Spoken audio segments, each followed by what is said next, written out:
Hey, what's up, everyone? I'm Tanyan, and it is the 45th anniversary of Ridley Scott's Alien, which came out in 1979. Also, I'm pretty excited by the upcoming release of the new Alien movie, Alien Romulus. And so it is the perfect opportunity for me to talk about that first Alien movie, which had a huge impact on my imagination and really became a foundation for my love of concept art and design, particularly H.R. Giger's amazing concept design for the Xenomorph. And that's what I want to focus on in this video. Just analyze the dread and terror evoked by the Xenomorph creature, particularly through the lens of H.R. Giger's very distinctive biomechanical art style.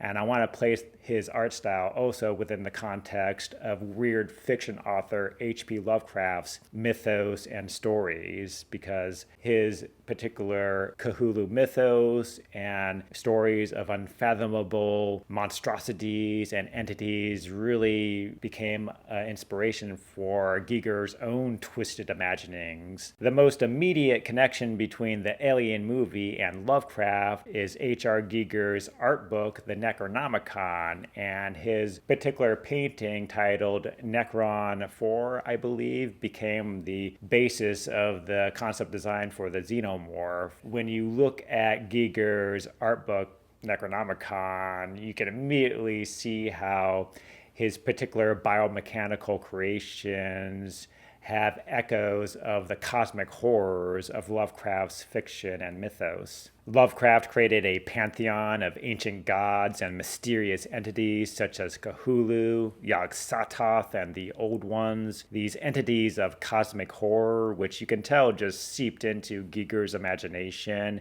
and partly laid the groundwork for his art style. At its core, Lovecraftian horror really challenges our understanding of the universe and our place within it. His fiction often explores themes of forbidden knowledge, ancient civilizations, and the existential terror of encountering beings beyond human comprehension. In a similar way, the Xenomorph really embodies these Lovecraftian horrors because it is an entity born from the depths of space beyond the realms of human understanding. The Xenomorph, for me, stands as one of the most iconic and terrifying creatures in cinematic history, really. As I mentioned, its design draws heavily from these themes of cosmic horror and unfathomable monstrosities, which are found in the works of Lovecraft. Just as in Lovecraft, we also find in Alien this emphasis on existential dread, this sense of humanity's insignificance when confronted with cosmic forces beyond our comprehension, which I think is really a significant aspect of the terror evoked by the Xenomorph.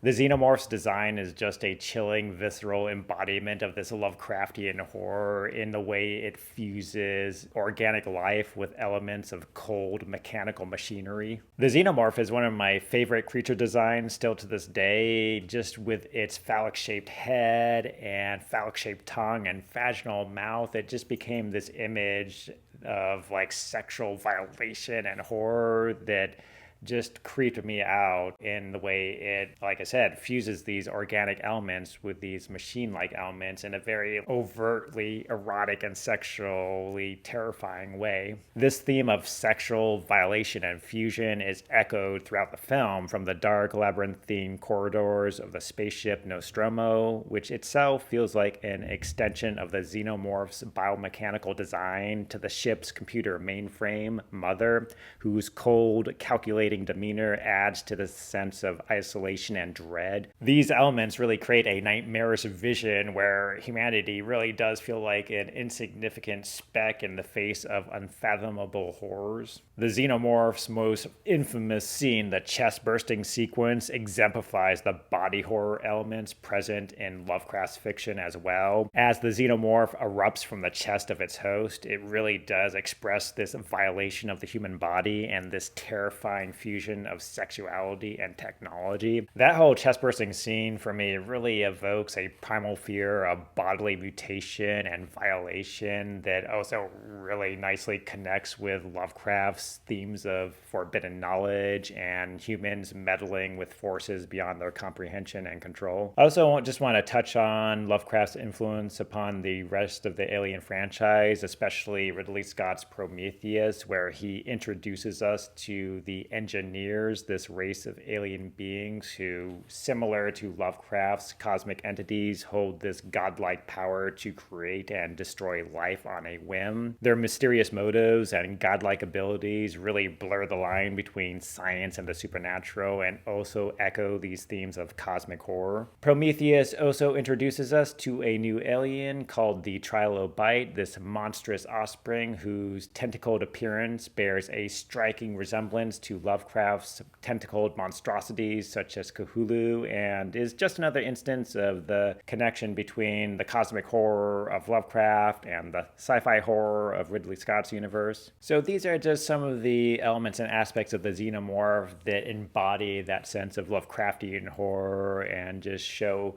how both Giger as well as Ridley Scott took inspiration from Lovecraft and his particular form of cosmic horror and storytelling. And I think to this day, as I've said, the design of the Xenomorph is just one of the most striking creature designs out there and is so influential and has really cemented its place in movie history as a powerful design that has really shaped creature design and also sci-fi world building to this day. All right, so that's a wrap. I hope you enjoyed it. And if you're new to the channel, please take the time to subscribe and like the video, and I'll look forward to bringing you some more content soon here.